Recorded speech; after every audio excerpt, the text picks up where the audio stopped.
Since the beginning of time, when Cro-Magnon man first stuck his dick in a fiery hole in the ground, on the dare of a neighbor with a more significant forehead than his own, man has sought danger. He sought the ability to do something reckless and live to tell the tale, whether for sport or for glory. It used to be that a man would prove his worth through hunting wild game in the hopes of providing for his family. From there it escalated, with a man making his bones on the battlefield. And yes, as human civilization has evolved, so have the pursuits of masculinity and sport. But now we have other ways to seek danger, to seek the thrill of uncertainty, and not come across as self-aggrandizing savages. That's why you have so many lead-footed speed demons taking part in all sorts of races of incremental peril. And while every racer assumes significant risk when pursuing a career as an automotive athlete, few races I've ever read about have had the inherent danger of the Isle of Man Tourist Trophy, an annual motorcycle event held on the Isle of Man on public roads that have been closed for competitive racing. Since 2010 alone, 16 racers have died during the competition, with 3 dying in this year's event just a few short months ago. For people who aren't all that into racing, it might be hard to understand why a person might find a competition like this so exhilarating. In a sense, it comes as a calling, done as much out of a sense of challenge as a desire for thrills. Because when you feel that this is what you were put on the earth to do, and it's something you love doing, who cares what anyone else thinks, right? But the truth is, with the Isle of Man TT, you're putting more than just your professional reputation on the line. The wages of the Isle of Man TT are life and death. While acknowledging that there's no room for error in any automotive sport, there's even less wiggle room in this race, which is generally regarded as the most dangerous in the world. So what's the story behind this event? Why is it so dangerous? And what kind of person would sign up and, in some cases, continue coming back for more of this ass-clenching, white-knuckle horror show? Sit back, because it's time to get acquainted with the Isle of Man TT.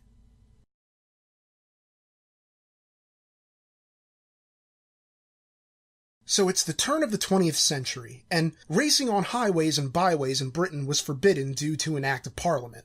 Now this was the dawning of the age of the automobile, and there was still a lot of fear and uncertainty related to these horseless carriages, even the kind of the two-wheeled variety. But automobiles had allies fighting to see wider acceptance granted, or at the very least the freedom that can only be granted by being left to one's own devices. This is where we meet Sir Julian Ord, the secretary of the Auto Club of Great Britain and Ireland circa 1903. As it turns out, the early 20th century was not only rough times for would-be racers, but for racing enthusiasts as well. For one, races such as the Austrian International Cup for motorcycles had suffered from a scandal centered on allegations of cheating, which essentially sullied the good name of an event that had, to that point, been among the most renowned in the world for motorcyclists. Meanwhile, all motorists were having their lead feet inhibited by that pesky, aforementioned Act of Parliament which banned racing, in addition to the legislation that introduced a nationwide 20-mile-per-hour speed limit. So, in 1904, Sir Julian Ord took a journey to the Isle of Man, on the suspicion that the Isle would be far more lenient than mainland British authorities. And luckily, it turns out that Sir Julian was right. And not a moment too soon either, as the Highways Act of 1904 had recently been enacted, allowing for the Isle of Man's 52.2-mile Highlands course to be utilized for the 1904 Gordon Bennett car trial. It established a precedent for all sorts of races, not just of the four-wheel variety, as the Isle of Man proudly declared itself the road racing capital of the world. It was intended that this car trial would be a part of a larger European car race circuit, as the Highlands provided challenging terrains of steep, mountainous altitudes. Now this wouldn't really be a problem for cars, although the terrain would present a significantly greater challenge for motorbikes. And in those first 7 years, motorcycles were restricted from competing on the mountain course for specifically that reason. So Sir Julian's plan for an exclusive motorcycle event would be put on the back burner for a few years. It wasn't until the annual Auto Club dinner in January 1907 that the editor of Motorcycle magazine made a formal proposal for a motorcycle race on the Isle of Man, on St. John's Short Course, a level terrain measuring 15 miles.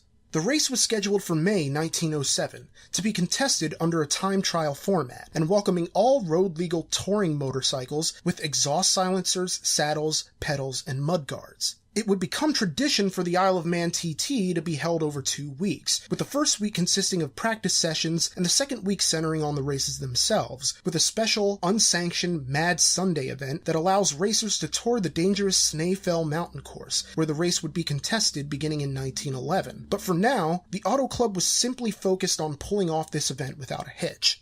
The first Isle of Man TT race was held on Tuesday, May 28, 1907, under the name the International Autocycle Tourist Trophy. The event featured 2 separate racing classes, the first for single-cylinder motorcycles that average 90 miles per gallon, and another for twin-cylinder motorcycles averaging 75 miles per gallon. The race would be 10 laps of St. John's Short Course, which totaled an overall distance of 158.125 miles. That's almost the distance between Harrisburg and New York City, for context. The race began at 10 a.m., and over the course of the 10 laps of the single-cylinder race, the competitors quickly found that this wasn't exactly going to be a walk in the park. During the first lap, a Triumph motorcycle being driven by Jack Marshall took a nasty spill, which put him at a serious deficit just minutes into the race. Meanwhile, a racer by the name of F. Appleby Jr. suffered a puncture to his Rex motorcycle, which nearly necessitated his retirement from the race altogether. During the second lap, a Triumph driven by Stanley Webb suffered a malfunction of the engine exhaust valve, and this actually did result in retirement from the race, joining fellow racer W.A. Jacobs, who suffered an accident earlier in the first lap. Out of 18 competitors, only 9 finished the race. The winner of the single-cylinder class was Charlie Collier, who averaged 38.2 miles per hour on his 3.5 horsepower matchless motorcycle. Collier set the fastest lap in his class, and his overall journey took 4 hours, 8 minutes, and 8.2 seconds, over 10 minutes faster than second-place finisher Jack Marshall, whose first lap spill may have ended up costing him the race altogether. Interestingly enough, Charlie Collier competed against his own brother in the inaugural TT. However, Harry Collier was among the unfortunate 9 who failed to finish the race, as his matchless motorcycle suffered engine seizures in the second lap, necessitating his exit from the race during the 9th lap. Naturally, the Colliers were well acquainted with engineering mishaps on the road since they regularly raced matchless motorcycles manufactured by their father's company, H. Collier and Sons. In many respects, the lesson of that first Isle of Man TT was that this would be as much a competition of engineering as endurance and roadmanship. As for the twin-cylinder race, well, that one wasn't nearly as close.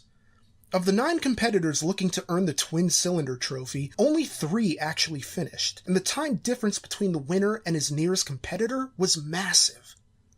Rem Fowler, the racer who won on his Norton motorcycle with a Peugeot engine, earned the fastest lap in his class with an average race speed of 42.91 miles per hour and an overall race time of 4 hours, 21 minutes, and 52.8 seconds. Billy Wells, the man who came in second place on his Vindec motorcycle, crossed the finish line over a half an hour later at a time of 4 hours, 53 minutes, and 44.5 seconds. Still, this was 18 minutes faster than the third and final competitor to finish, a man by the name of W.M. Heaton, whose 5-horsepower Rex motorcycle got him across the finish line in 5 hours, 11 minutes, and 3.5 seconds. The rest of the field? Not so lucky. In particular, one competitor by the name of Oliver Godfrey suffered the first fire of the Isle of Man TT when his own 5-horsepower Rex caught fire during a pit stop. While not necessarily as close as the single-cylinder race, there was an element of drama to it. As it turns out, Rem Fowler's motorcycle had several drive belt and spark plug issues, which culminated in a burst tire on the 7th lap. Fowler crashed at close to 60 miles per hour while tackling the Devil's Elbow, a treacherous stretch of road situated between the Kirkmichael and Peel sections of the short course. Injured and dejected, Fowler was about ready to throw in the towel altogether, until a nearby spectator told him that he was at least 30 minutes ahead of second-place challenger Billy Wells. So he hopped right back up on his bike and resumed the race, regaining whatever distance he may have lost in the crash, and actually increasing his lead time over Wells by nearly 2 minutes. It was a dramatic end to the race that would go on to become a 100-plus year tradition. And yet, the following year, Charlie Collier would come in second place to Jack Marshall, who was runner-up the year before, while Rem Fowler didn't defend his title at all, opening the way for Harry Reid to claim the trophy with a new record time of 4 hours, 5 minutes, and 58 seconds on his 5-horsepower Dot. Over the years ahead, the event would come to be known as the Isle of Man TT, and its reputation would grow as the ultimate challenge for motorcyclists. But the event itself was about to get a whole lot more challenging.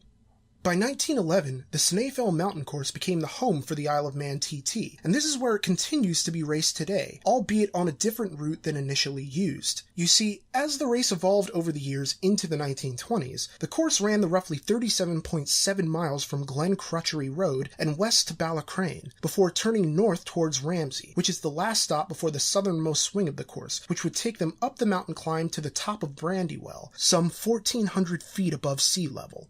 From there, it was pretty much a downhill loop back around to the finish line at Glen Crutchery Road. It's a dynamic amount of change from one race, and part of the reason it's so exciting, resulting in an event that, each summer, sees race teams and fans spending a total of over £25 million on the Isle of Man over the course of the 2-week period. But how else has the race changed? Well, the modern TT has a lot more paperwork.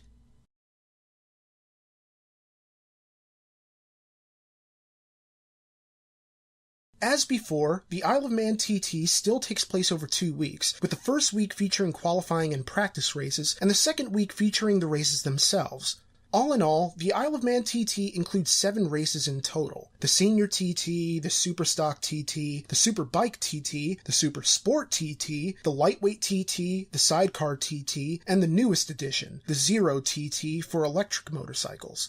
Past races such as the Production TT, the Clubman TT, and the Ultra Lightweight TT were discontinued.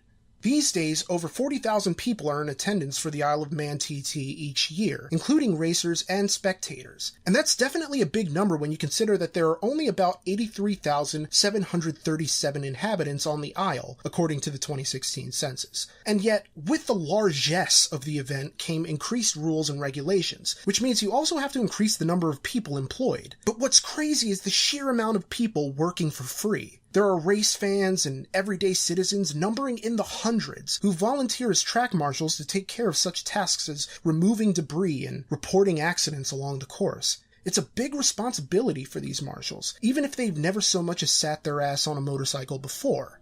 But as far as the riders themselves are concerned, one has to wonder what exactly there is to gain from all this. In short, not all that much. For one, only the top 3 finishers really profit, if they even manage to break even at all, considering how much money teams and sponsors have to invest into their machines and their riders. But then, this isn't about the money for most of them, so much as the notoriety, the challenge, and the love of motorcycle racing. I mean, a lot of these men and women who tackle the course hold down regular 9-to-5s. Guy Martin, who is generally regarded as the most famous racer never to have won the TT, he worked as a truck mechanic when he took on the course, and former TT champion Cameron Donald was a plumber during the off-season. So you're not exactly making MotoGP or Superbike World Championship money doing this. In a lot of cases, you're using vacation days to come here, all for the opportunity to maybe win, maybe finish, or maybe die. Which is not to say there isn't a bar for entry. You can't just be a nobody who goes from taking a bike out on your local track day and then thinking you can beast the world's most dangerous course. Now, naturally, eligibility requirements vary by category of race. Beyond the standard requirement that all racers possess a valid national entrance or FIM sponsor's license for road racing, you need a mountain course license through the official Isle of Man TT organization, which requires a physical and a form filled out by your doctor. Your bike also must pass the technical requirements for your chosen TT events. In addition, first-time mountain course racers looking to start a race will have to complete a minimum of 6 laps on a solo machine or 4 laps on a sidecar machine. So it's sort of like Mario Maker, where they don't let you publish your level if you can't beat it yourself first. But hey, once you're in, you're in. From the official rulebook, the top 20 seeded competitors in all solo races and the top 10 seeded competitors in all sidecar races will, subject to qualifying, start their races in numerical order at 10-second intervals. Having qualified for the race, no other competitors will be moved into any of these seeded positions, nor will any of the seeded competitors be moved out. All other competitors will be issued with a grid position, which will be the position from which they start their races. These positions will be based on qualification times, so we basically have a clutch start rather than a group start, and it's intended to minimize some of the danger inherent in the race, as everyone jockeys for position. But from there, it's all on you. Chase glory or just fight to survive. Either way, making it this far is something not everyone in motorsports gets to say. And win or lose, finishing the race at all would be an achievement in itself, and a story you can tell your grandkids, and any barfly who will listen. Of course, the race itself seems immaterial in comparison to the lives it has managed to claim over the past century. Men and women of all walks of life have stepped up to the mark to give this course a shot, in spite of the clear history of risk. So what the hell is it about this damn race that's so dangerous? How does it keep claiming so many lives virtually every year? Well, it's a bit of a long story.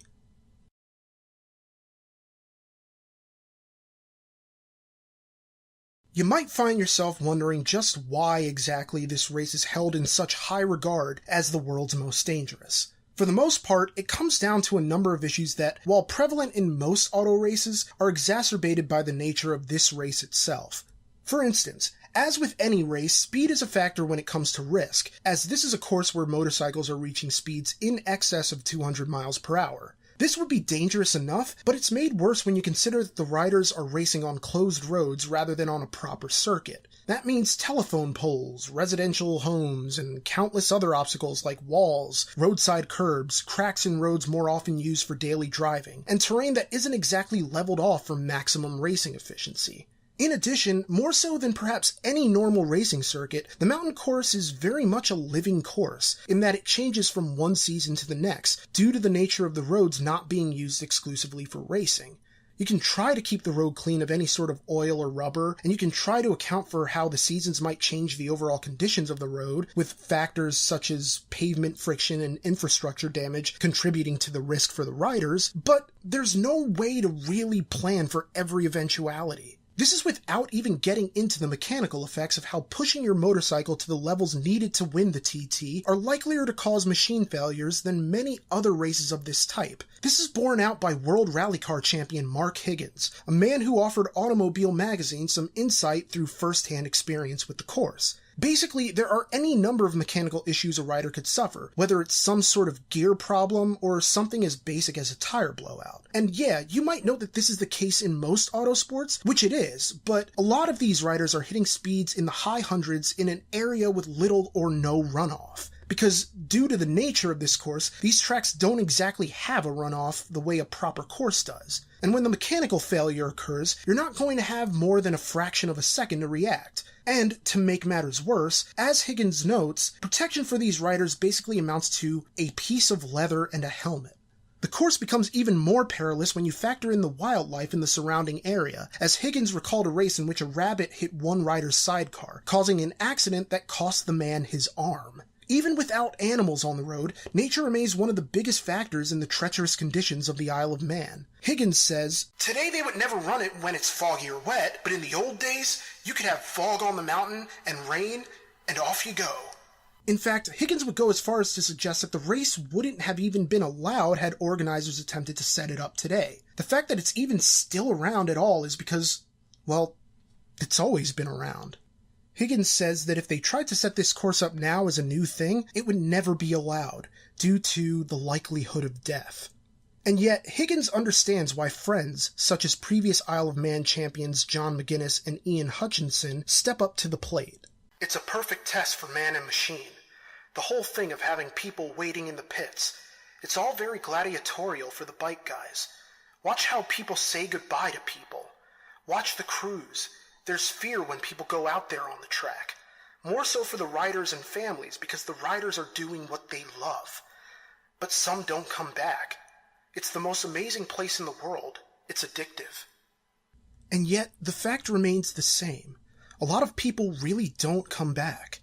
To date, over 250 people have lost their lives on the Snaefell mountain course. Worst of all, not all of the fatalities have happened in a race itself. But before we get to that, we have to go back to the start, when the Isle of Man first acquired its reputation as the Death Race, long before there was ever a Death Race 2000.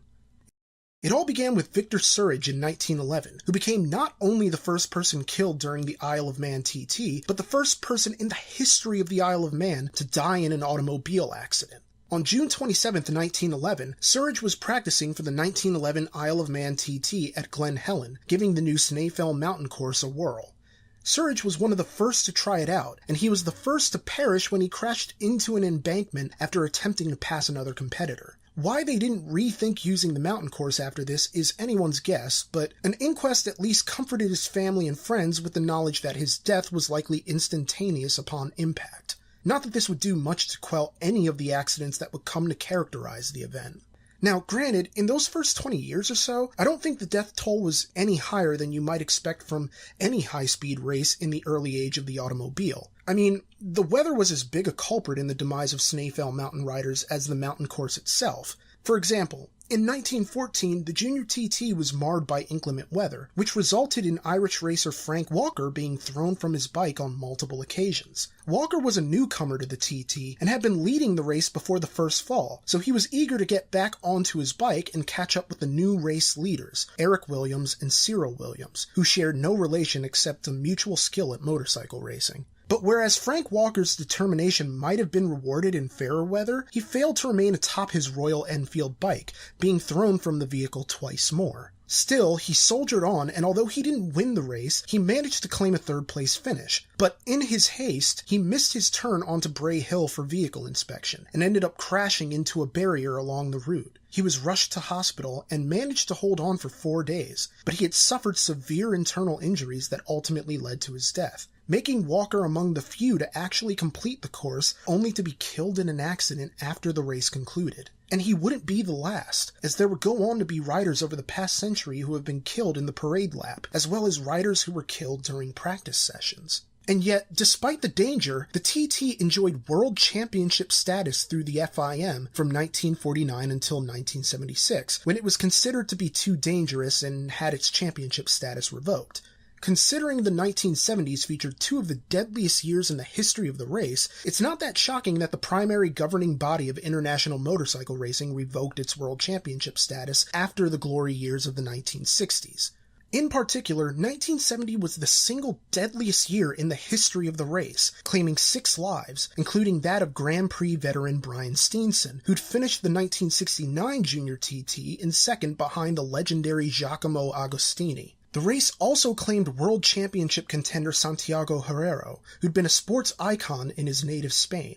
A racer virtually his entire life, Herrero had been chosen by Eduardo Hiro, the lead designer of the OSA motorcycle company, in order to help develop the OSA 250cc that featured the new monocoque or single-shell chassis. This partnership led to victory in the 250cc Spanish National Championship in 1967, and it resulted in a fruitful partnership with OSA, as Herrero claimed 3 international Grand Prix wins in 1969 alone, which makes his death in the 1970 Isle of Man TT all the more tragic, considering the prime of his career was arguably yet to come. The accident occurred during the final lap of the 250cc lightweight TT, as Herrero was thrown from his bike onto the open road, where he was struck by fellow competitor Stan Wood, who'd swerved in an attempt to avoid him. Although Herrero's injuries initially seemed comparatively minor, numbering a broken ankle and 2 broken collarbones, the Spanish racer went into irreversible shock from his injuries 2 days later, and died at the age of 27.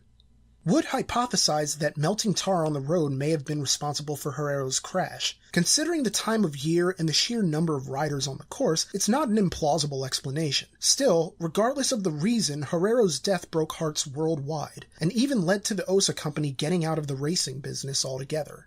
And don't think that death has in any way been culled by advances in technology and protective gear, as we lost 3 riders in the Isle of Man TT in 2017, just a few short months ago. 48-year-old Davy Lambert died on Tuesday, June 6th, after a crash he suffered during the Superbike TT 2 days previous. 28-year-old Joachim van den Hoek would be killed the following day during the Superstock TT, after having just competed against Lambert in the Superbike race the day before. Later on June 7th, 33-year-old Alan Bonner was killed in a crash during the qualifying session for the Senior TT, completing the unfortunate trio of deaths at the event. Sadder still, Bonner's career showed promise, as he was the fastest ever TT rider from the Republic of Ireland, recording a lap time of 127.090 miles per hour in 2015. Overall, the stats on the Snaefell Mountain Course fatalities are considerable, numbering 269 deaths, including riders, spectators, bystanders, and officials. Over half of those deaths, some 146 in total, occurred during the Isle of Man TT. The others are related to other events that occur on the same mountain course, such as the Manx Grand Prix. The early years featured the fewest deaths, as the 1910s only claimed 3 lives, thanks mostly to World War I putting the races on hold, although the enormity of loss suffered in that war doesn't exactly make this statistic any sunnier. As the decades rolled on, 7 riders died in the 1920s, while the 1930s brought that number up to 11. A second World War led to the races being put on hold, which again kept the number lower than it might otherwise have been, while the 1950s brought a new record of fatalities with 33 for the decade. The 1960s were considered some of the best years in the history of the sport, but tragedy was never in short supply, with 28 fatalities recorded that decade. As already covered, the 1970s were a positively terrible decade for accidents, with 6 losing their lives in 1970 and 5 losing their lives in 1978, contributing to the 37 deaths that decade. The numbers remained in double digits in the decades to come, with the 1980s recording 28 deaths, the 1990s taking the record as the deadliest decade in the history of the mountain course with 42 deaths, and the 2000s ending with 31 fatalities. So far, the 2010s have had 28 deaths, and we can only hope that number doesn't climb any higher in the next 2 years. All in all, 255 competitors have been killed as a result of crashes sustained during official races. But the number increases if you include the race officials who were killed in 1976 and 2005, the 2 riders killed during the parade lap in 1998 and 2003, the 3 riders killed during unofficial testing in 1926, 1951, and 1954, or the 3 officials killed on public roads in 1953, 1962, and 2006, the 2 bystanders killed in 1980 and 2005, or the 2 spectators who died in 2007. So, with 14 more deaths, the grand total comes to a downright depressing 269 fatalities. So yeah, this is a course that sadly lives up to its reputation in the most heartbreaking way possible. And yet, racers from all corners of the globe come every year to take their shot at the legendary course. So who are these people anyway? What kind of madman would take on a course that has claimed close to 300 lives? And what kind of person does it take to actually succeed at something that has resulted in disaster for so many others? In short, it takes a legend.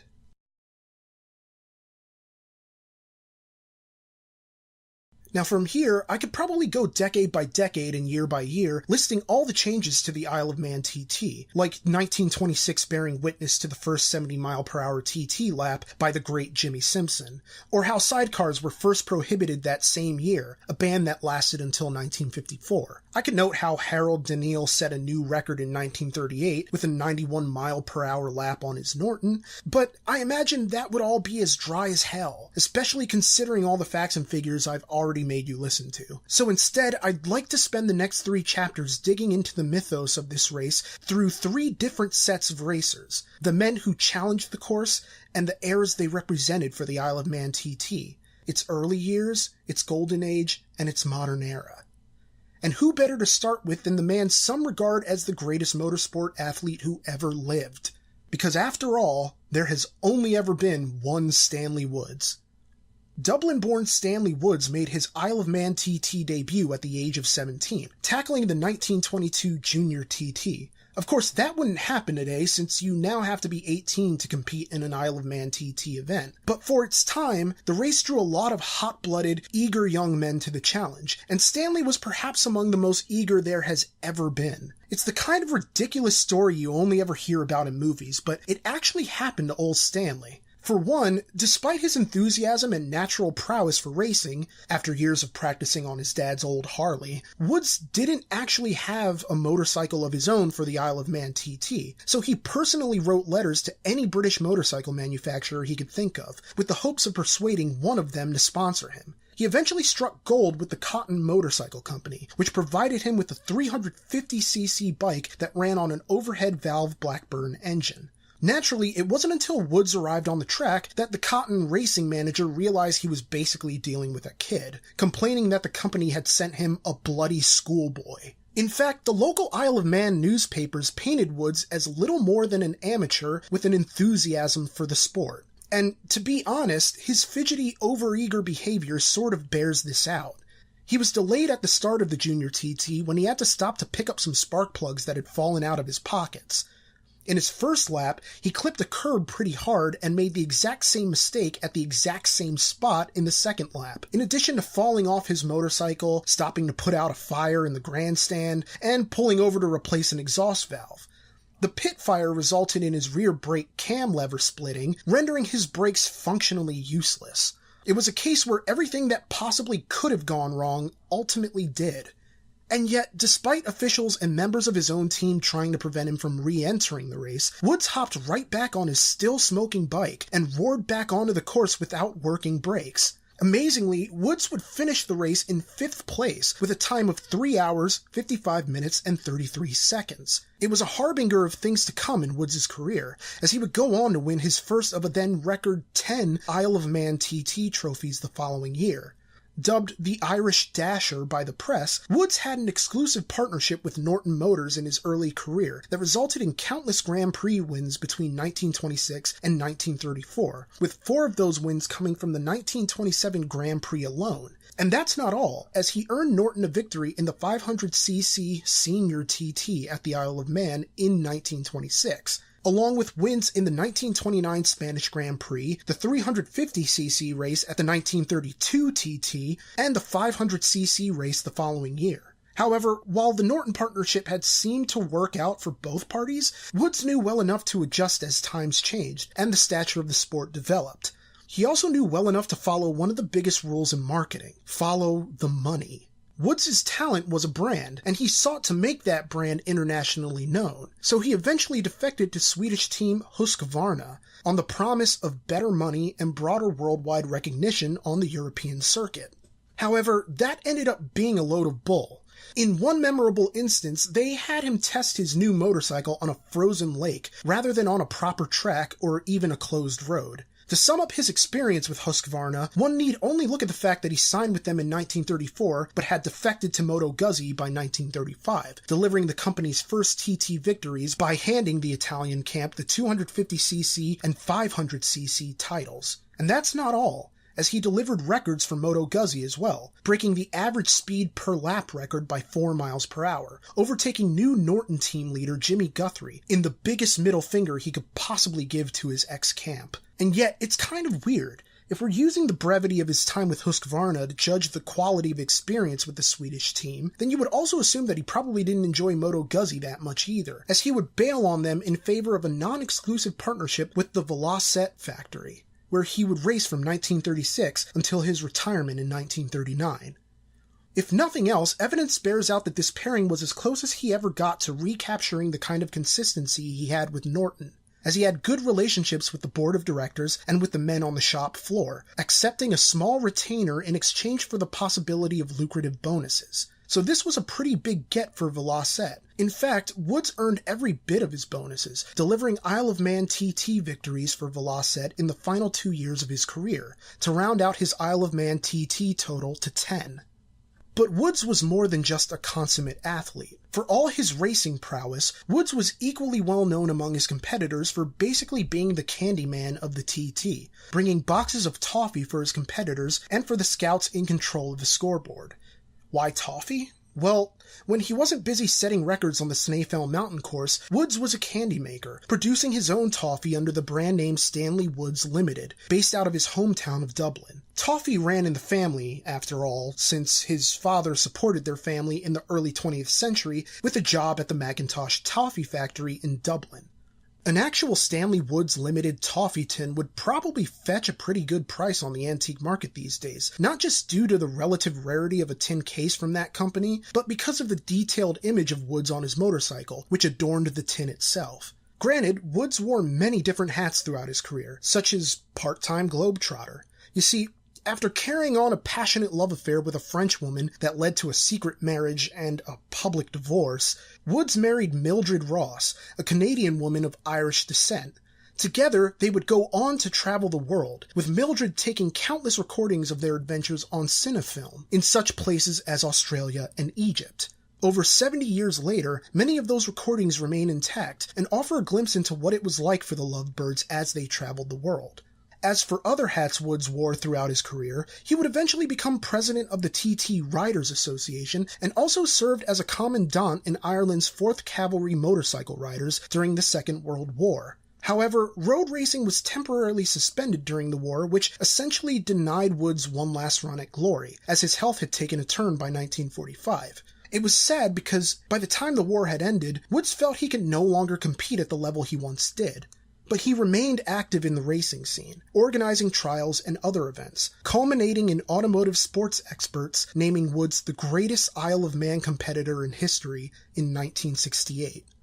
Sadly, despite making a boatload of money during his racing career, poor management left him facing financial ruin, so he sold his trophies to the Ulster Folk and Transport Museum in order to keep his head above water. Woods died on July 28, 1993. At the ripe old age of 89. Although Woods' record of 10 wins was eventually bested by Mike Halewood's 14 TT victories, Halewood's career took inspiration from forebears like Woods, who helped bring motorcycle racing to prominence in the early to mid-20th century. But who is Mike Halewood exactly?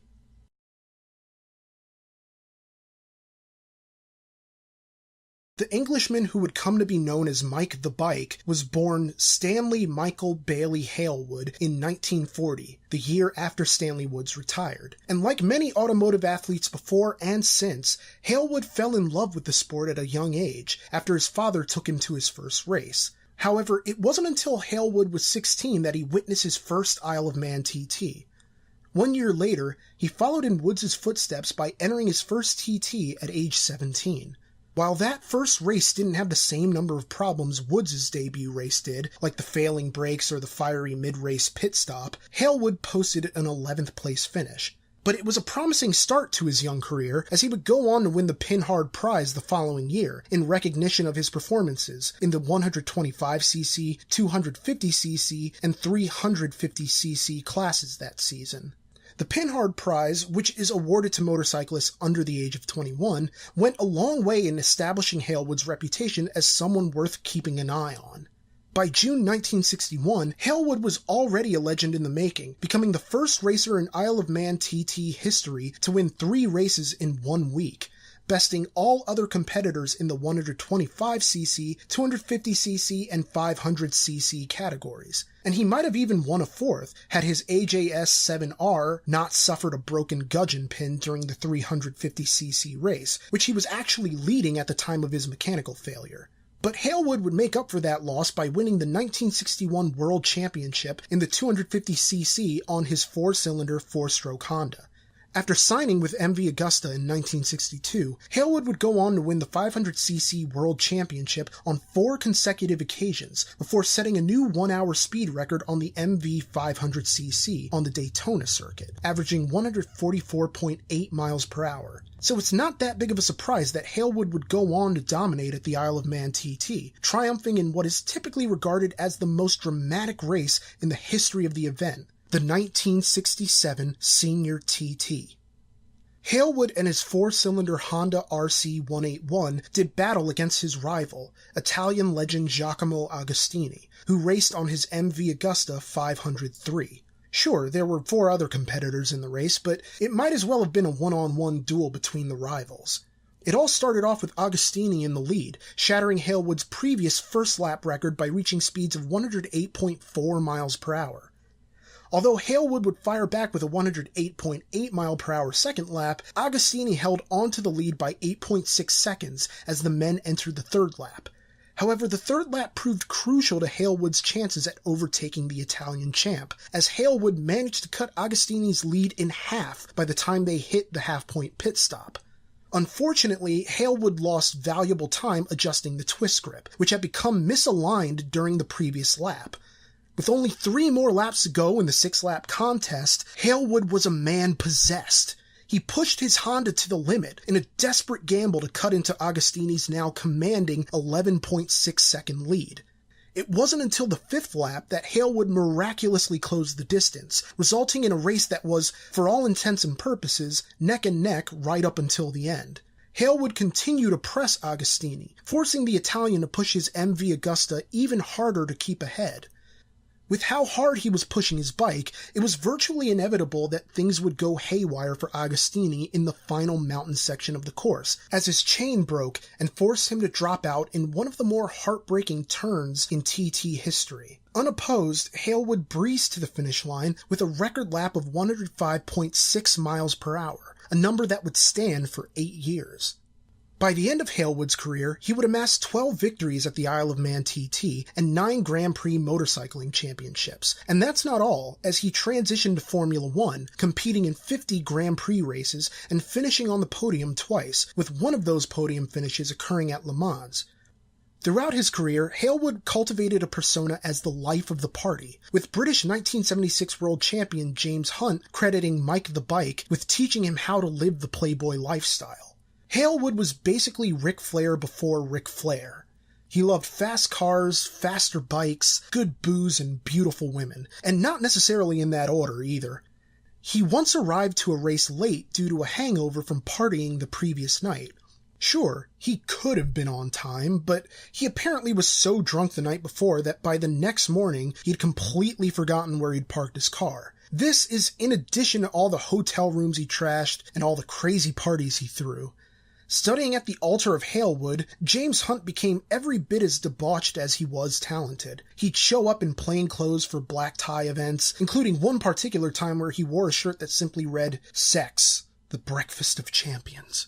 And it wasn't just that Hunt partied hard, smoked like a chimney, and drank like a fish. He also turned racing into hockey, straight up fighting with fellow competitors if he felt a crash wasn't his fault. Anyone who ever had an issue with Hunt's hard partying ways could probably thank Mike Halewood for showing him the ropes. And yet, Halewood slowed down a bit later in his life, having 2 children, a daughter named Michelle and a son named David, before going on to marry their mother, a supermodel named Pauline. Sounds normal enough, but here's where things get weird. You see, Pauline had initially been hesitant to the idea of marrying someone who regularly raced in a competition that had killed so many people. A race which had the potential to see him in an early grave at any moment. But Halewood told Pauline a strange story about something that happened to him during an international trip that essentially turned him into the fearless racer he would become. Halewood recounted to Pauline a story in which he traveled to South Africa and, while there, visited a local fortune teller. This fortune teller assured him that he needn't worry about being killed in any of his races. It was a relief at first, until the fortune teller added that the reason he shouldn't worry about dying in a race is because he wouldn't live past 40. According to the fortune teller's prophecy, he would be killed by a truck, not on the racetrack. Although it seems silly, Halewood apparently took the prediction seriously, albeit while maintaining his relatively wry sense of humor. Because, after all, reassuring your worried wife that you won't die in a race solely because some random truck had already called dibs is the kind of absurdity that isn't really all that surprising for a guy like Mike. If nothing else, it was enough for Pauline to let go of her issues about marrying Halewood. But Halewood's accomplishments went beyond racing and family life. For instance, he had his heroic moments too, namely an incident at the 1973 South African Grand Prix at Kyalami. Halewood collided with fellow racer Clay Regazzoni on the second lap of the race, resulting in Regazzoni being rendered unconscious.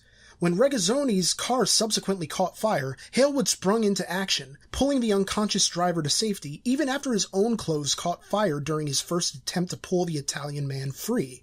When Halewood returned to the Isle of Man TT in 1978, it was as a man who'd been humbled by family life, and who'd been somewhat out of practice in the art of motorcycle racing, particularly against a field of newcomers who were as hungry as Halewood had ever been during his youth. While Halewood no longer looked the part of the Playboy athlete he was in 1958, he managed to win yet another Isle of Man TT race, a race that no one had given him a chance of winning at all, riding a Ducati 900 SS to victory. The following year, he made his final Isle of Man TT appearance, winning the senior TT on a 2-stroke Suzuki RG500, bringing his career Isle of Man wins to 14 in total, before using that same Suzuki to challenge TT Pro Alex George in the Unlimited Classic, a race he lost by only 2 seconds. And with that, Halewood called it a day on his legendary racing career at the age of 39. Halewood went on to open a Honda motorcycle dealership in Birmingham, and it looked as though he would hang around on the fringes of the sport as an elder statesman for years to come. However, the fortune teller's prophecy would turn out to be tragically prescient. On Saturday, March 21st, 1981, Halewood left his home to pick up fish and chips for dinner for his family, taking his kids Michelle and David along with him. He drove his Rover SD1 along the A435 as he approached his home in Tanworth in Arden. But just as they were nearing their destination, a truck driver decided now would be a great time to make an illegal turn. And the result? Well, the lorry collided with Halewood's Rover, instantly killing 9-year-old Michelle. Mike and David were taken to the hospital to treat their injuries, and while young David ultimately survived, the accident claimed the life of his father, who died from internal injuries at the age of 40. However improbably, the fortune teller's prediction had come to pass, and the only penalty the truck driver incurred for causing the tragic accident? A mere £100 fine. As Halewood was laid to rest, his greatest friends and competitors came to pay him tribute. Among his pallbearers were protege James Hunt, friend and rival Giacomo Agostini, and 4-time 500cc motorcycle world champion John Surtees. His loss was felt as deeply and as profoundly as his impact on the sport he loved, and he continues to be universally regarded as a legend of motorsports, a legacy he earned in large part due to his immense accomplishments at the Isle of Man TT. But unfortunately, Halewood would be far from the only legend on this list to be taken from us in an auto accident.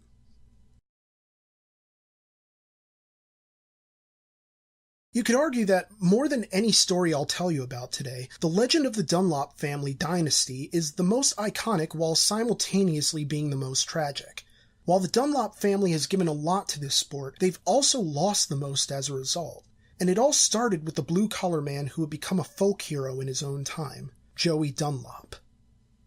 Born on February 25, 1952, in County Antrim, Northern Ireland, Joey Dunlop, like many TT legends before him, began racing professionally at the age of 17. His first bike, which he bought for £50, was a 192cc Triumph Tiger Cub, which he raced at Magaberry. He didn't make much racing, so he had to finance his dream with odd jobs in construction and driving, since being a motorcyclist is nothing if not expensive as hell. But it certainly helped that Joey had talent in addition to determination, because he might not have made it no matter how much he was able to scrimp and save if he didn't actually have the talent to back up his passion. Yet, while Joey spent close to a decade gaining experience and building a reputation as a racer, he didn't actually make his Isle of Man TT debut until 1976, which was a harrowing year for the once venerated racing event. Joey came to the Isle of Man TT at a time when its status was as precarious as ever. By 1976, the Isle of Man TT had lost its British Grand Prix World Championship status, due in large part to the mounting danger of the race. Famed TT regular Gilberto Parlati had been killed during the lightweight TT 4 years earlier, leading to a boycott from such riders as Giacomo Agostini and Phil Reed. On average, 2 riders were killed during the TT each year, which further compounded concerns that the race was just too dangerous to be allowed to continue.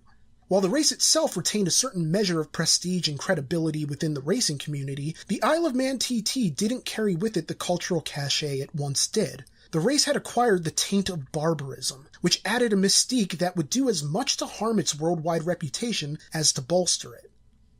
In that first year, Joey Dunlop finished 16th in the Junior TT and 18th in the Senior TT. The following year, Joey would win the first of his record 26 victories at the Isle of Man, keeping the TT legacy within the lineage of great Irish riders like his forebear, Stanley Woods. And, true to form, Joey would manage to achieve victory in spectacular fashion. As it turns out, Joey arrived on the Isle of Man on his friend's fishing boat, bringing along a strange Yamaha-Suzuki hybrid that mounted a Yamaha TZ750 engine to a twin-shock Suzuki chassis. The Yamazuki, as it was called, came into the race with little fanfare, as Joey had finished low the year before. But things were a bit different for 1977, as a special race, called the Schweppes Jubilee Classic, was being held as part of TT festivities, in honor of Queen Elizabeth II's 25th year on the throne. Joey's initial entry into the race was not accepted, so he holed himself up at the lodgings of fellow Irish racer Norman Dunn until the situation could be sorted. Sure enough, by the end of the week, Joey had his place on the start line. There would be a long journey in front of him, but Joey would manage to make the most of it by pacing himself. He ran on 3 cylinders for the first lap before the 4th kicked in at around the 8-mile mark. While the race was only 4 laps, Joey knew the mountain asphalt would wreak havoc on his tires, so he tried not to push the Yamazuki too hard, at least not until the final lap at Parliament Square, where he let loose for the final 14 miles, concluding not just with a victory, but with a lap time that bested TT mainstay Phil Reed, clocking in at 110.93 miles per hour. It was the end of a race and the start of a great career. After winning the 1980 Classic 1000cc race, Joey defected to the Works Honda team on the promise of bikes for life from then Honda boss Bob McMillan. Initially, the executives in charge tried to clean Joey up to make him more physically presentable, in addition to trying to smooth out what was perceived as his difficult Irish accent. Of course, this was failing to recognize that part of Joey's charm, indeed, part of his appeal, was that he came across as an everyman. He was the working-class hero, and relatable to the people in the stands. Honda wanted Joey Dunlop, but he would only come aboard as the genuine article. As Joey once famously said of his career, "I never really wanted to be a superstar.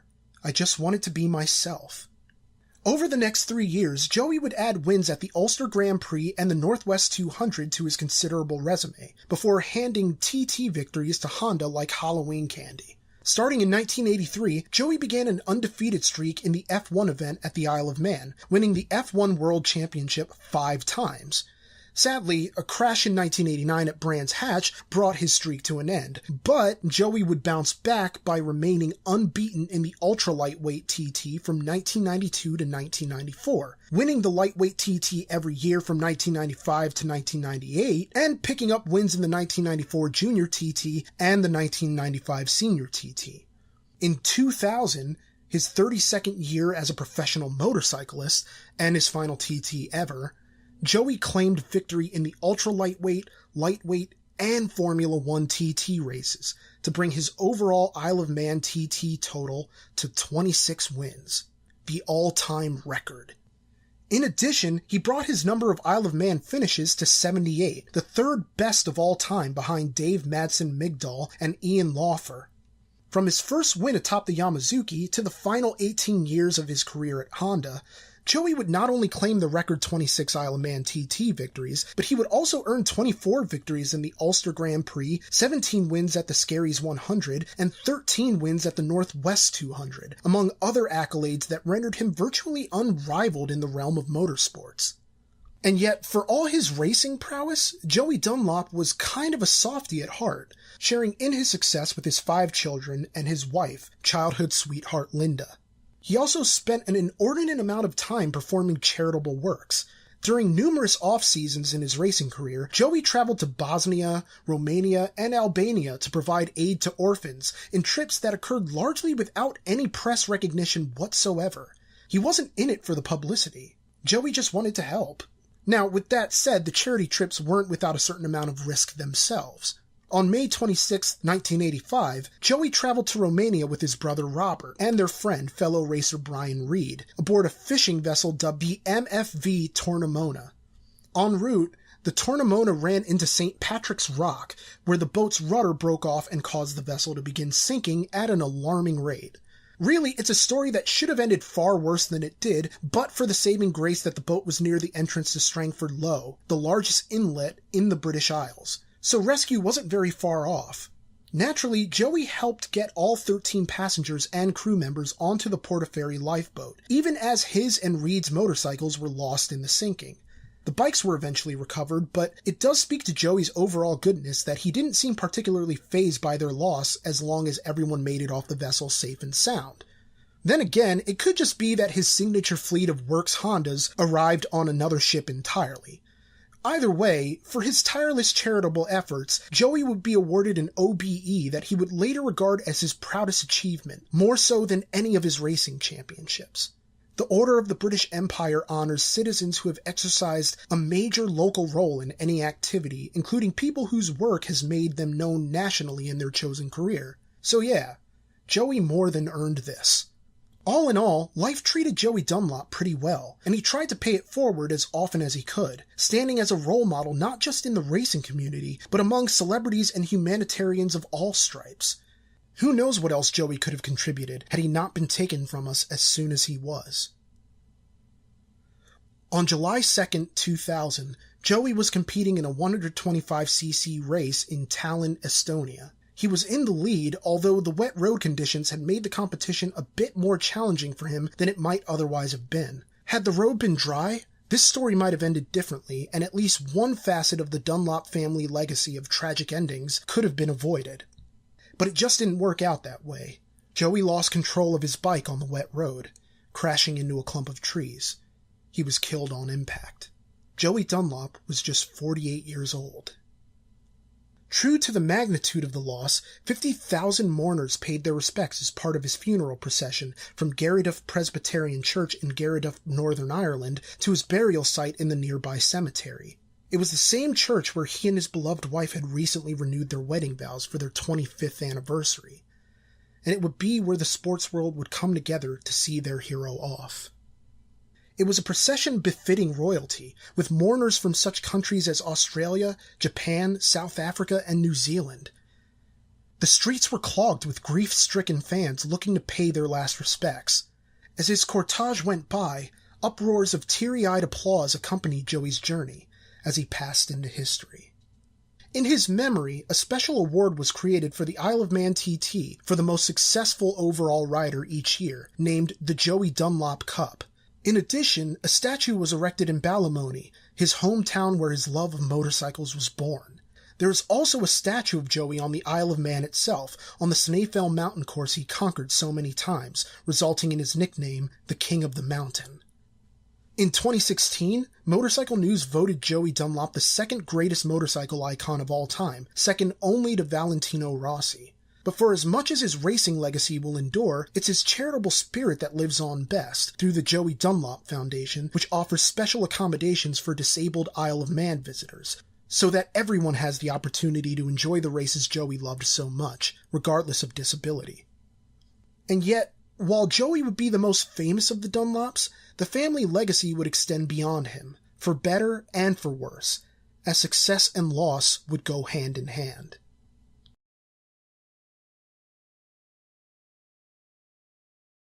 Although he was the recipient of fewer accolades than his older brother Joey, Robert Dunlop was every bit the automotive icon in his own right. Much like Joey, he gravitated towards motorcycles early in his youth, taking an apprenticeship on short circuits that he then parlayed into a racing career, making his debut in 1979 at the annual Temple 100 in Northern Ireland. The Temple 100 would later become notorious in the sense that it succeeded in doing something the Isle of Man never has. The course was deemed so dangerous and prompted so many otherwise avoidable fatalities that the Motorcycle Union of Ireland shut it down in 1999. While the Temple Motorcycle Club remains active and even still organizes their own racing events, the Temple 100 was put to bed for good. But I digress. In the years that followed the Temple 100, Robert would go on to make his professional debut at Agadawi in 1981 and his Isle of Man TT debut in 1983, winning the newcomers 350cc Manx Grand Prix. As Joey continued to cement his place in the sport, Robert followed through on building a solid reputation of his own, returning to the Cookstown 100 in historic County Tyrone in Northern Ireland, to become one of the most venerated racers in the history of that event.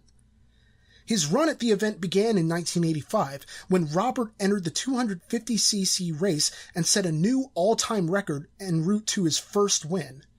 By 1987, his hat trick of victories in the 125, 350, and 1000cc races earned him the coveted Man of the Meeting honors, and he would proceed to win the 125cc 4 more times in 1988, 1989, 1991, and 1993, eventually gaining the nickname the Mighty Micro for his accomplishments in ultra-lightweight racing. This, in addition to a well-earned Macau Grand Prix win in 1989. In keeping with Dunlop family tradition at that point, Robert claimed victory atop a Honda, in this case a Honda 500. But to further his career, Robert branched out beyond Honda, joining the JPS Norton Racing team in 1990 on a Wankel-powered RCW 588. Robert would go on to post an MCN Super Cup win and a double in the legendary Northwest 200, an event I mentioned earlier in Joey's tale, but which has far more narrative relevance here, as the annual event would come to define Robert's racing career for better and worse. But more on that later. As the 80s neared its close, Robert turned his attention back to the Isle of Man. By this point, Robert had already won the ultra-lightweight TT twice, setting a new lap record of 103.02 miles per hour in 1989, and topping himself the following year at 104.09 miles per hour. So naturally he hoped to extend his overall Isle of Man record in 1991. Granted, it would have been a tall order for anybody to catch up to Joey Dunlop's considerable accomplishments on the Isle of Man, much less for his own brother. But Robert managed to double down on victory, taking wins in both the ultra-lightweight race and the junior TT, along with a podium finish on the senior TT.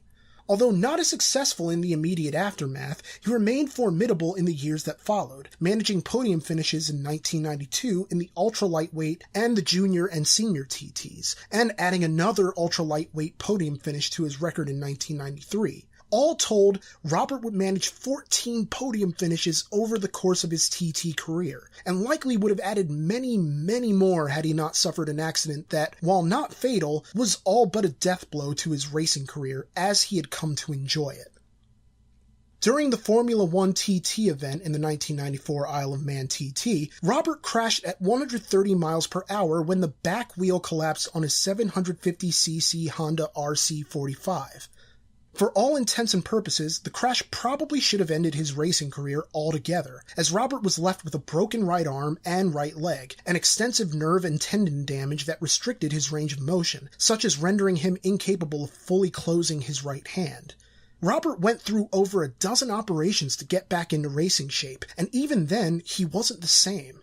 Although modifications were made to allow him to use a button to operate his front brake, the former champ struggled to reclaim his past glory. His diminished movement as a result of the injuries left him limited to racing only in the ultra-lightweight class, which you wouldn't think would be a disappointment for a man who literally made a name for himself as the mighty micro in that very class. But Robert was talented in a variety of other classes, so one can hardly blame him for being upset at having been limited to only one class. After missing the 1994 and 1995 seasons, Robert made his return at the Cookstown 100 on April 20th, 1996, making a courageous showing in which he finished in 9th place in the race that was eventually won by, of all people, his older brother Joey. And true to the determination that seemed to be as much a trait of the Dunlop family as their Irish heritage, Robert competed in the Cookstown 100 every single year, steadily improving with each showing, going from a 4th place finish in 1998 to a 3rd place finish in 2002, right up to a 2nd place finish in 2004. But he would never win the Cookstown 100 again. Still, he'd done more than enough to prove he was still capable of hanging with the new blood of the competition. In much the same way I found myself questioning how Joey's story might have ended earlier in this section, I similarly wondered what might have happened had Robert Dunlop remained committed to his vow to retire from the sport after the 2004 season. Like any sport, racing held with it a certain draw. It's the kind of thrill that can be hard to replicate through other means. But then, no, that's reductive. It's not just about the thrills for these guys. It's not just the white-knuckle speeds, the treacherous roads presenting danger at every turn, or the uncertainty of each race. It's the challenge, the sport of it all, the camaraderie of competition at a high level. It can be really hard to give that up. Robert struggled with the desire to prove he was still the racer he'd been prior to the accident, hoping to go out on top at the Isle of Man TT and the Northwest 200 before he retired. And while he did finish second in the ultra-lightweight race, he couldn't bridge the gap between past skill and his own current limitations. In a sense, it's not all that surprising that he ultimately filed a lawsuit over the crash that he felt robbed him of the capacity for greater accomplishments and earnings in racing. In 2002, Robert was awarded £700,000, about half of what he initially asked for in his lawsuit against Stuart Med, the former boss of his team and the man running the RC45 that failed, which caused the 1994 crash. He was also suing Marvick, the wheel makers on the RC45, and their former UK distributor, Racing Lines. Robert's argument at the time was that the accident had placed a ceiling on what he could hope to accomplish as a racer, that he could have gone on to even greater success had the accident never occurred. And it's hard to argue against that claim, although it's naturally impossible to know just what the future would have held for his career. If it hadn't been this accident, it might have been another for all anyone knows. Or, as was the case with Mike Halewood, it could have been an accident completely unrelated to the sport. You just never know. Well, unless you're a South African fortune teller. Regardless, the High Court in London heard expert testimony about Robert's immense talent and his potential prior to the accident. Robert himself also argued before the court, stating, "I think my abilities and determination were such that I would have been one of the top 3 superbike riders in the world in the second half of the 1990s. But as a result of the accident, he lost out on significant potential earnings, which resulted in Robert having to move his wife and 3 sons from their 10-bedroom country house to a fairly simple 85-pound per week home. The £700,000 was as much in recognition of the income he lost over the course of 1994, 1995, and the intervening years as it was a statement regarding the potential the accident had throttled. Now, some might have just taken the win and moved on, as Robert had a lot to be happy about in the years following his retirement. He became the inaugural inductee into the Irish Motorcycle Hall of Fame in February 2005, ahead of even his brother Joey. He was also beginning to recover some of the movement he lost in the 1994 accident. All in all, Robert was in good health, but it was that good health that led him down the path back to racing, as he announced at his Hall of Fame induction that he would be entering the hospital to undergo a procedure in which his right leg would be broken and lengthened, presumably to heal more efficiently? I don't know. Either way, the procedure went well and left Robert feeling good enough to make a comeback for the 2005 racing season. And you know what? It was shaping up to be his best season in over a decade, as he claimed a then record-breaking 15th victory in the Northwest 200 in 2006. And you see, therein lies the rub. Remember earlier when I noted that the Northwest 200 would become the race that would define Robert's career in some respects? Well, this is where that all comes to fruition. You see, between them, the brothers Dunlop knew the Northwest 200 better than arguably any racers who'd ever tackled the course, except fellow Irishman Alastair Seeley, who won the damn thing a record 21 times. Regardless, it was clear that Robert knew the event inside and out. He knew those roads like the back of his hand. But anybody in motorsports will tell you, it doesn't matter how many times you've run a course, or how well you think you know the roads in front of you. Anything can happen at any time, whether you're a newcomer or one of the most celebrated veterans in the history of the sport. Like his brother Joey, Robert Dunlop suffered an accident on the racetrack that would prove to be fatal. The fateful accident occurred at the 2008 Northwest 200 during a practice run for the event, which runs along a 9-mile circuit of closed roads that link the towns of Port Stewart, Coleraine, and Portrush in Causeway Coast and Glens in Northern Ireland. This connection of roads creates a course known as the Triangle, which is, much like the Snaefell Mountain course, among the world's most dangerous, due to the excessive speeds the course provokes, as riders are capable of reaching speeds in excess of 200 miles per hour. This would be challenging for riders at 100% health, much less a guy who, while far healthier than he had been in years previous, was still experiencing lingering effects from the crash he suffered 14 years earlier. And so it came to pass that Robert, while at the Mathers cross-section of the course between Coleraine and Portrush, was thrown from his Honda 250cc TSR after the bike inexplicably seized while Robert was somewhere between 150 and 155 miles per hour. The accident occurred so suddenly that fellow rider Darren Burns was unable to avoid hitting Robert with his bike, which resulted in Burns himself being flung forward and suffering severe injuries of his own, in the form of a fractured hip and a broken tailbone. As Burns would recount in the official inquest, it appeared as though Robert was attempting to move down a gear as the riders were coming up on the right-hand curve at Mathers Cross, but the rear wheel locked, and the rest is history. Amplifying the tragedy is that Robert might have survived had he not been using a push button to engage his front brake. You'll recall that the 1994 accident left Robert incapable of fully closing his right hand, which meant he couldn't engage the front brake through traditional means, necessitating the addition of a button on each side to activate the front brake. Experts called to testify in the official inquest stated that, in a situation such as the bike seizure that Robert experienced, a rider would only have a split second to engage the clutch in order to free the wheel. But the theory is that, in his panic, Robert accidentally hit the front brake button, which was clumsily situated on the left-hand side of the handlebars near the clutch. And as if that wasn't unfortunate enough, it turns out Robert actually had his doubts about the functionality of the 250cc bike prior to the race. On the Tuesday before the accident, Robert could only bring himself to run 2 practice laps before dismounting and telling his sponsor that the bike was lurching in top gear, as if it might seize up. More troubling, these telltale occurrences happen at the Mathers cross-section of the course, where the deadly accident would occur just a few days later. This, despite an independent inspector checking the bike on both the Tuesday before and the Thursday on which the accident occurred. In both instances, the inspector found nothing amiss with the bike, but an inspector with the Northern Ireland Forensic Service, who performed an examination on the bike following the crash, determined that the pistons had seized. In the inquest, the forensic examiner made note of the fickle nature of two-stroke engines, and added that in situations like this, one generally has to sacrifice reliability for more power. Why Robert decided to race despite his concerns about the seizures is anyone's guess, but it's not hard to imagine that competitive spirit might have had something to do with it. Regardless of the why, the crash scene was a nightmare, with Robert and Burns lying amidst the wreckage of their bikes, and Robert's eldest son, William, trying to break through the carnage to see his father, only to be restrained by Northwest 200 clerk Mervyn White. Robert Dunlop was taken to the nearby Causeway Hospital in Coleraine, but his injuries were too severe, and later that day, on May 15, 2008, Robert Dunlop died at the age of 47, just a year younger than Joey was when he passed. Needless to say, the racing world wasn't ready to lose another Dunlop. While William Dunlop would go on to compete in the Northwest 200 and win the race in his father's honor, a black cloud remained hanging over the entire event. 3 days after the accident, on May 18, 2008, Robert was laid to rest at Garryduff Presbyterian Church Cemetery alongside his late brother.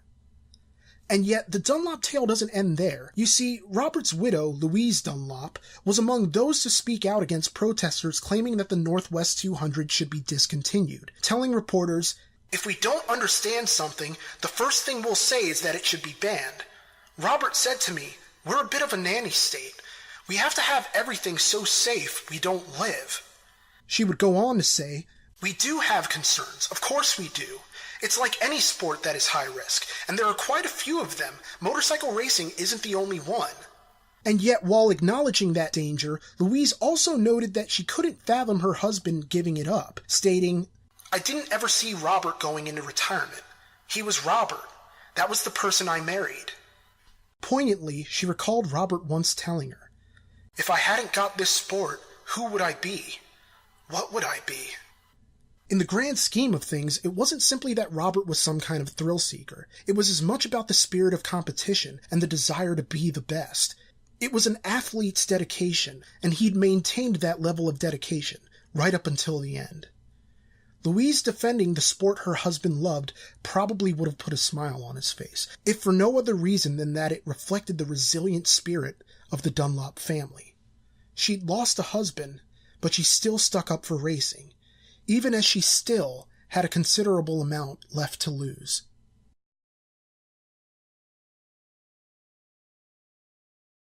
Like every Dunlop rider before him, Robert's son William Dunlop started racing at the age of 17, kicking around on 125cc bikes. When you're the nephew of the man considered to be among the greatest automotive athletes in history, and the son of another all-time great, it's probably best to get started early, especially when you have a little brother named Michael nipping at your heels, eager to take his own run at greatness in the family business. It's kind of stunning how quickly William began making a name for himself, even with the pedigree of his family name. Joining with Tyco BMW Motorrad Racing and making use of the formidable BMW S1000RR and Suzuki GSX R600, William began building his Isle of Man TT record by competing in 9 TT seasons over a 9-year period, beginning in 2006 and ending in 2015, when he broke with Tyco BMW after being hired to ride Yamahas in internationally sanctioned races, some of which were included in the British Championship. While William's record at the Isle of Man TT wasn't nearly as impressive as his father's or his uncle's, he posted 2 second-place finishes and 4 third-place finishes across the 125cc, Super Sport, and Classic races. And really, the Dunlop legacy was never about just the Isle of Man TT, as the family name carried over into the Northwest 200.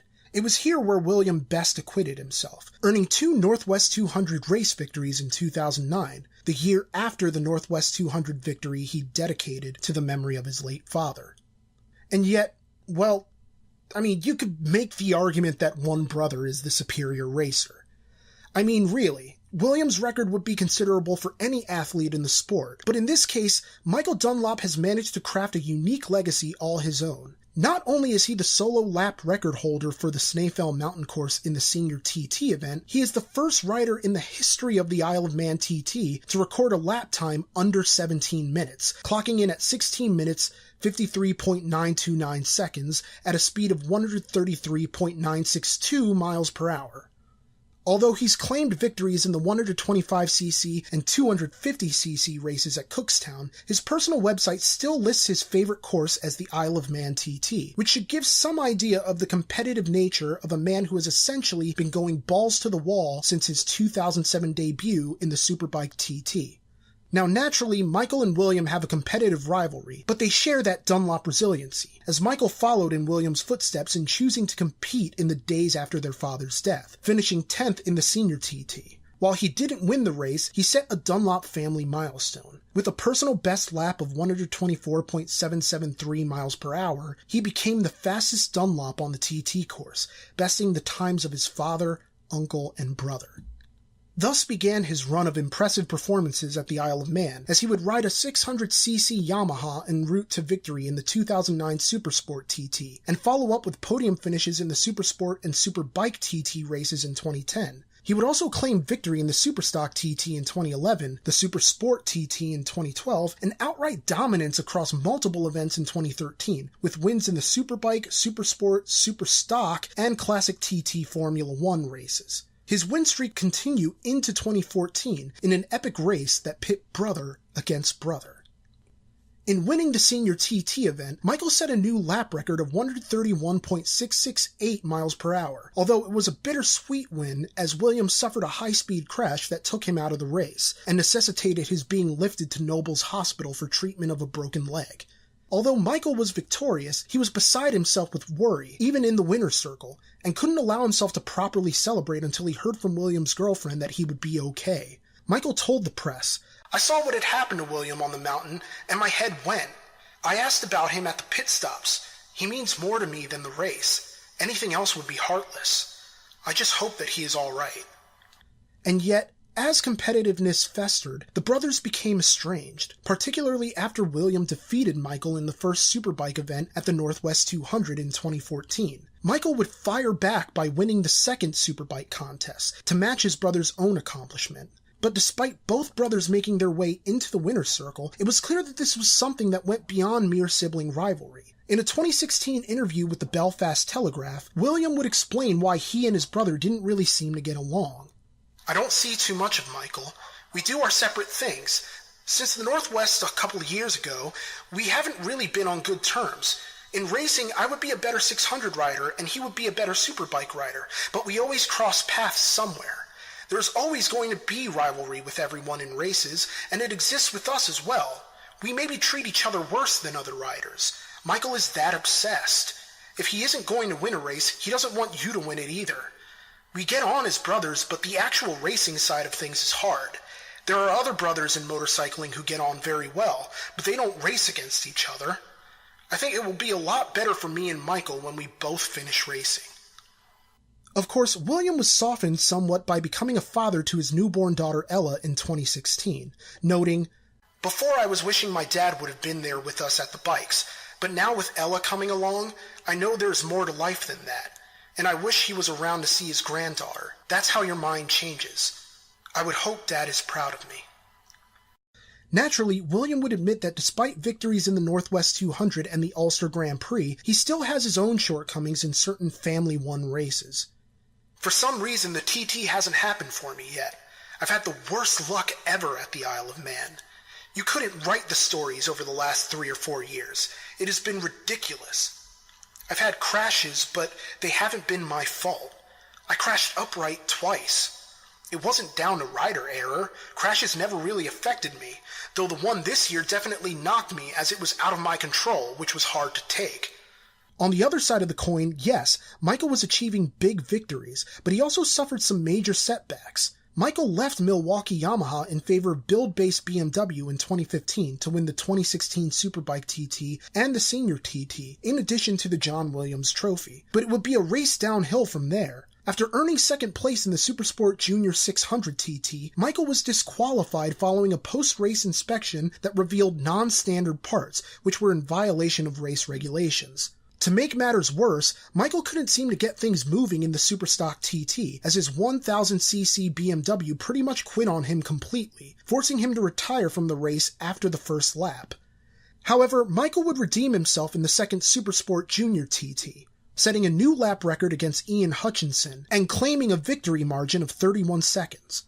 Michael had won out, but he saw the writing on the wall and opted to switch teams, this time trading in BMW for the Suzuki Racing Team, winning the Supersport TT and the Senior TT in 2017. It was a measure of redemption for the younger Dunlop brother, a rare happy ending for the family. Their story remains unwritten, as either William or Michael could soldier on in the years to come, and perhaps surpass the legacies of either father or uncle. Regardless of what they decide to do, it seems clear that the Dunlop legacy is in capable hands, and that the legend of the Isle of Man TT will live on regardless.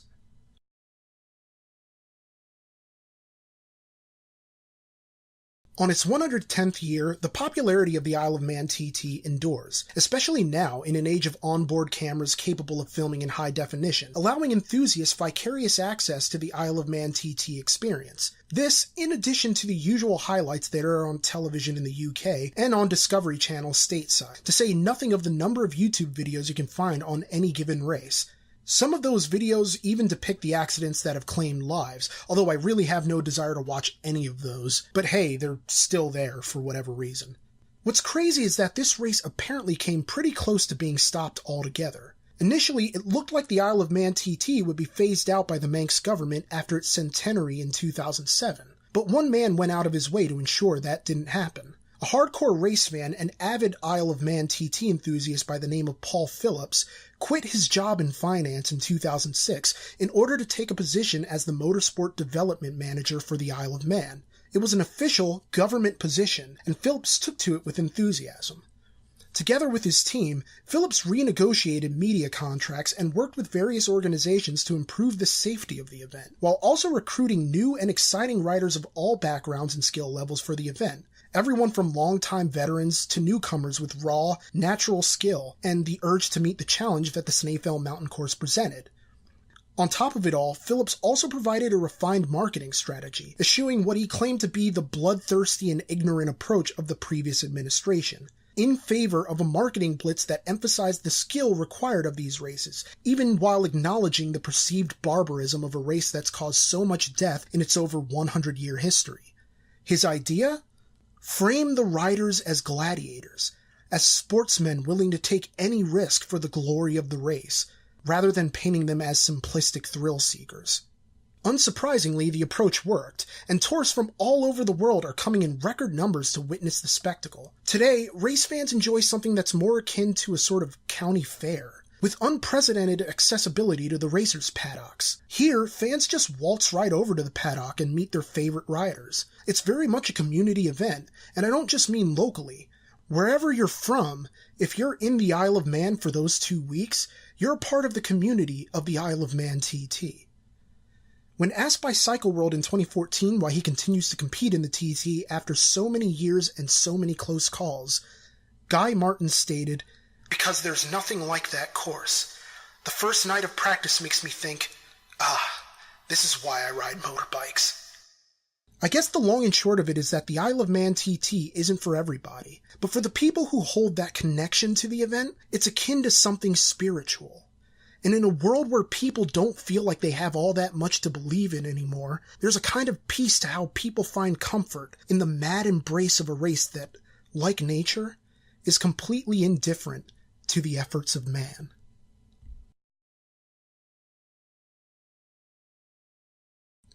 Hey guys, thank you so much for listening to this RCR Stories cast.